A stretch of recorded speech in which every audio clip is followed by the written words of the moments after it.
when Inojin is watching the fight, and he says, "Yeah, we're on a roll. Good job, guys. Excellent work. Excellent work. Yes, we're killing it. Yes, yes." And you would think Kashin Koji would be pleased, right? The panel goes to Kashin Koji, and this man is quiet, bro. I said, "Oh no." I said, "Oh no, this man is quiet."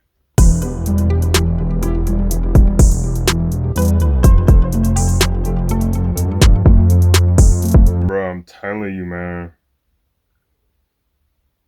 This man Boruto is sauced up. Bro, look at, bro, could you imagine? Imagine how this is gonna be a nightmare for like animators, bro. For the guys working on the anime. There's so much going on, bro. And you know they can't do him justice, bro. This man Boruto is sauced up. The chains, they gotta put the chains because they have a role to play with his his flying roging technique. So they gotta put the chains and these emblems on his coat. These are important too, right? I guess they could just zip up the jacket. I guess to so they don't have to like draw the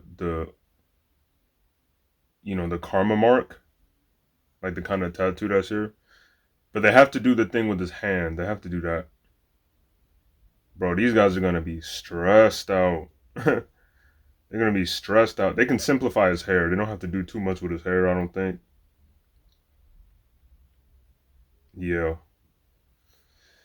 This man, Boruto, is the sauciest anime character slash manga character in all of manga history, bro. You have never seen, if you could put in the comments who is the sauciest looking anime slash manga character you've seen, bro. Who is saucier than this man Boruto, bro? I bet you won't find it. Bet you won't find them, bro. They did. You know you know what Ikimoto did? He took his apprentices, he took all the people working under him. He said, "Yo, guys, I want you to go out. I want you to go out into Japan right now on your break, right? Find all the sauciest dudes you can find. Get your notepads out and do this. Like just draw the sauciest dudes you've seen, take pictures, everything. Like do all the and then report back to me immediately. Show me all the sauciest dudes you took pictures of. Let me see it." And he did when they got back. When they got back, he did this. All right, let me see. All right, we can combine everything together. Oh yeah, I didn't even notice he has like something on his wrist too. What is that? Like a bracelet?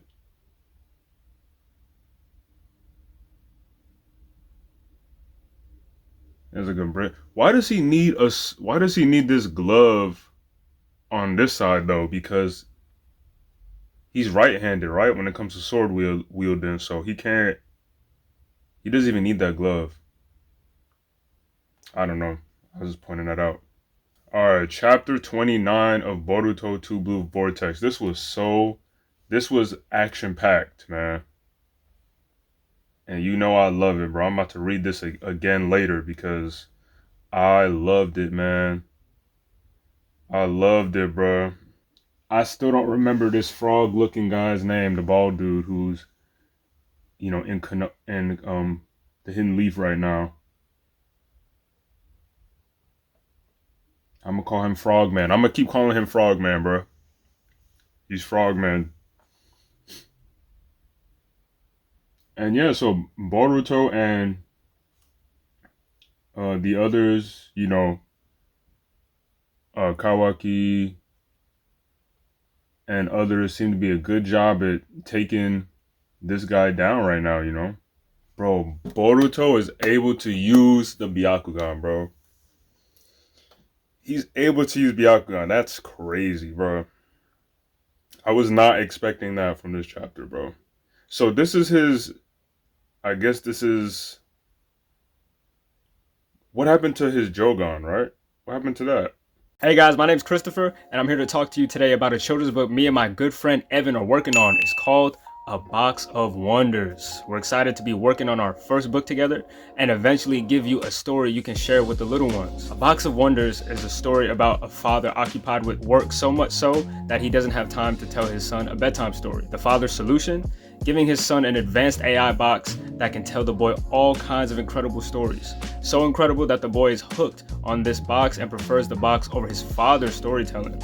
The boy at this point is glued to the mesmerizing stories the box can tell him and doesn't interact with his parents like he used to. But the boy will soon realize that even after all the amazing stories this AI box can tell, it's nothing compared to the loving bond and time shared with family. I'm telling you, man, the book's still a work in progress, but if you guys want to support our book right now, you can start with supporting my Patreon. Just get on your device and type patreon.com/Chris O Ajayi.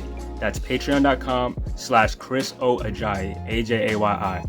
And you can become a member today. We'll be posting the early artwork of the panels for your eyes only on Patreon. So this is behind the scenes content.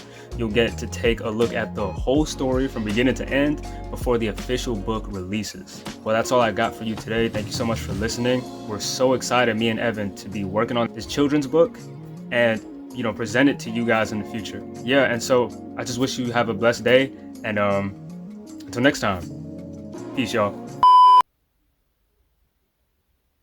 I like the Byakugan, but since he has the Karma mark fully unlocked now, he should be able to have access to Jogan, which is why I'm a little bit confused of why the Byakugan is. Maybe like it's because specifically Byakugan is able to see through objects. I'm not entirely sure what the Jogan even does. Maybe it's just the Jogan is a power amplifier, like overall, like it increases his, you know, his strength. I don't really know what the Jogan does, but I love the panels that go from him closing his one eye to finally opening it, and he goes Byakugan. It's just, it immediately it reminds me of Neji so much, bro. Byakugan. I love it, man. I miss Neji so much, bro.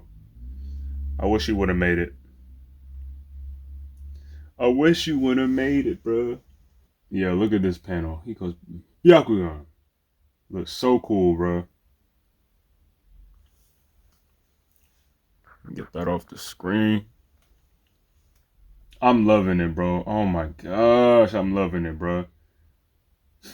And look, I love this too. If you guys remember, um, Sasuke, back in I think it was back in Naruto Next Generations. Sasuke was teaching Boruto how to do the shuriken technique, like how to, I guess, curve a shuriken, and he did it. He did it here perfectly. Nailed it. The shurikens go like around like the block or something. I don't know. It just hit the frogman straight in the eye. So that's cool. And he does look, and this just shows you how much power unlocked from the karma marking, bro. Boruto goes into, I forget how much chakra it, or maybe it's just like a skill. I don't know, like how much chakra does it take to do a flying Rasen?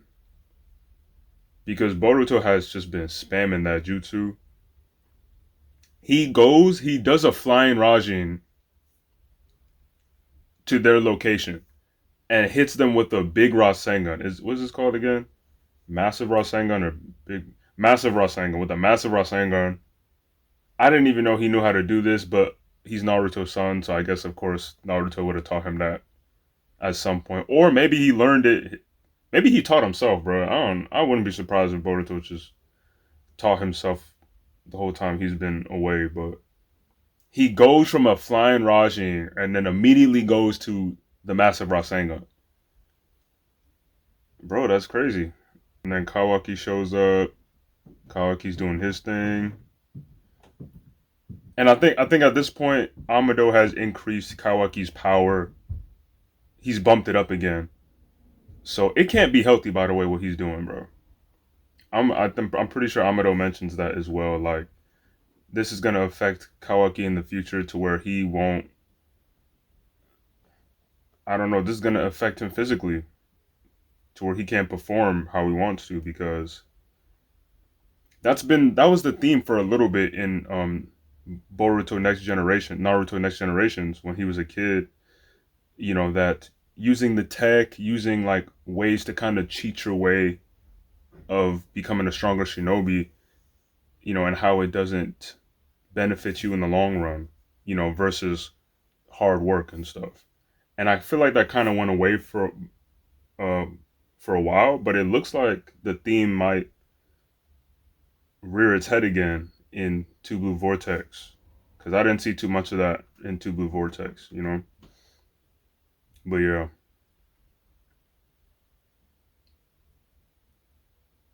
and then Kawaki summons his signature bow and he just starts knocking heads off, bro.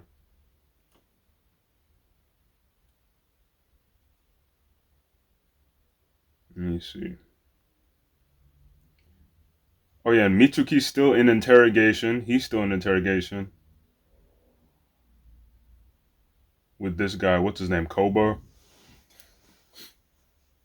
I like this man Koba's coat, bro. I like it. I like the swag. This man Konohamaru, bro. I'm so disappointed. I'm not even mad no more at this man Konohamaru. I'm just disappointed, bro. This man was free. This man was free, bro. And he turns around. He comes back. He says, "Yo, I gotta help Mitsuki out." As if Mitsuki needs your help, bro. No offense, but he's smarter than you. He's better than you, bro. No offense, bro. Konohamaru, I love you, bro, but look, you're not even like that. Konohamaru says, "Oh, I gotta help him. If they find out more about Mitsuki, it's gonna trace back to Shikamaru, and he's gonna be in trouble." Konohamaru says, "Oh, I gotta help him." He turns around after Koba sent him out. You're free to go, Konohamaru. You can't be him. You're so dumb that you can't be an accomplice. I gotta let you go. He lets him go, and Konohamaru says, "But wait." I gotta put that meme up. Put that meme up there, man. Put that meme up, editor Chris. This man Konohamaru says, "But wait, let me ruin my whole life right now. Let me blow Shikamaru's spot and go back and try and lie." And he turns around and goes back and says, "What does he say?" He says something stupid, bro. What does he say? What is it he says? He says something so dumb, bro. I'm like, bro.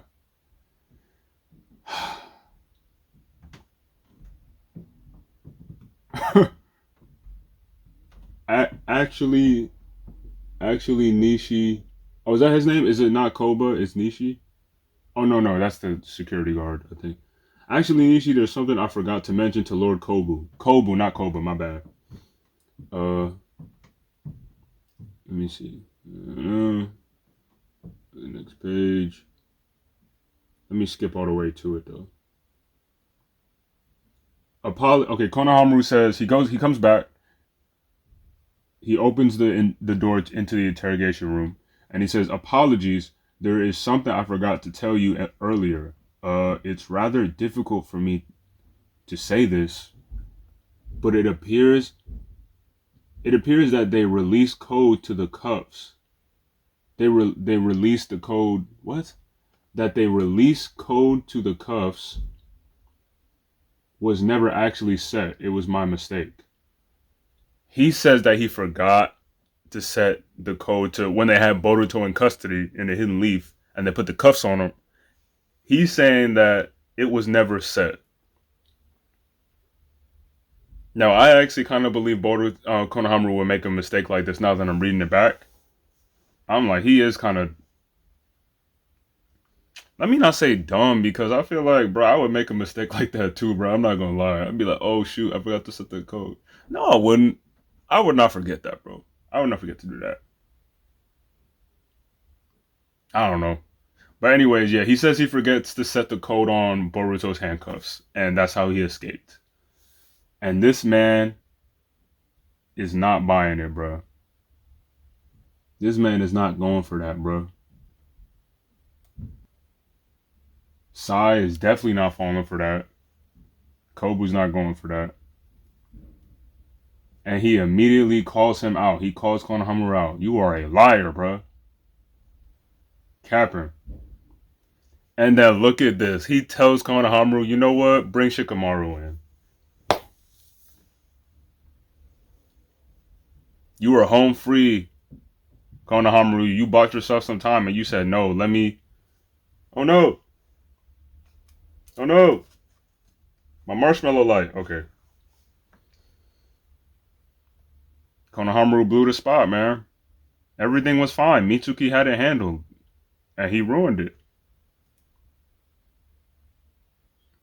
Now Shikamaru's gonna get pressed. Okay, but they go back into the fight with Frogman. And Himawari shows up. And Shikadai and Chojo, or what's her name again? Chojo? Chocho, my bad.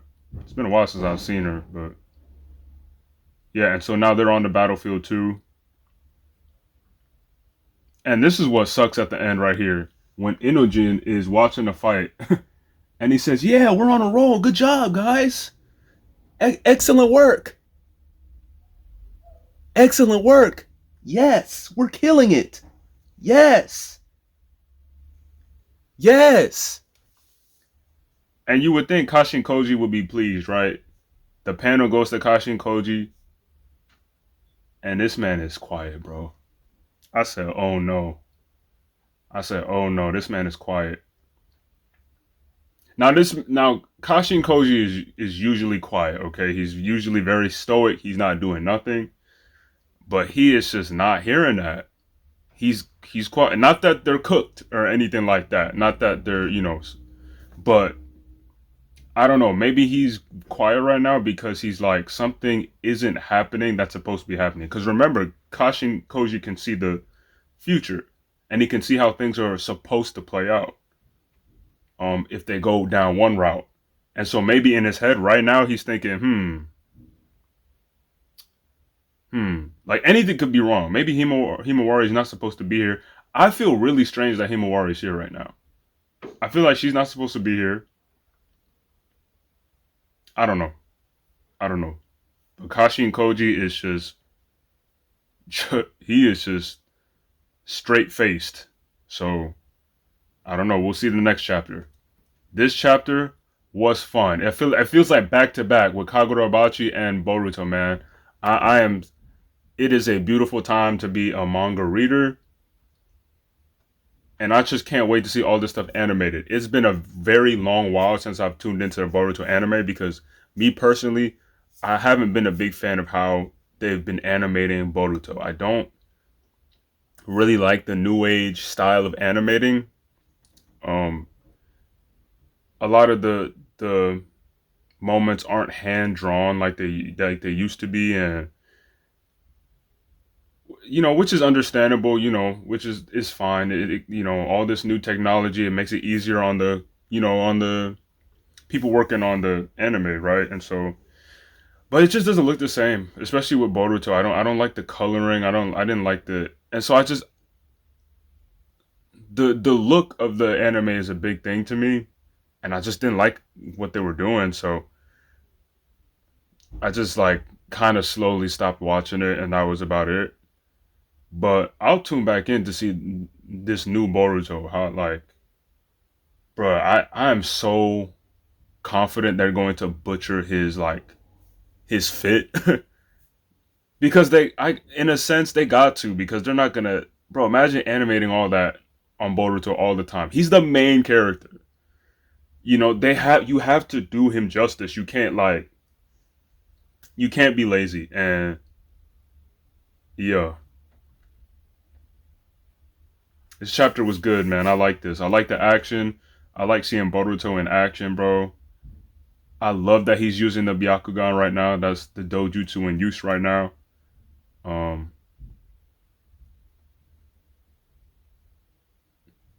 Yeah, but as Kashi and Koji's face on the last panel, expect things to go left, bro. Expect things to go left. Yeah.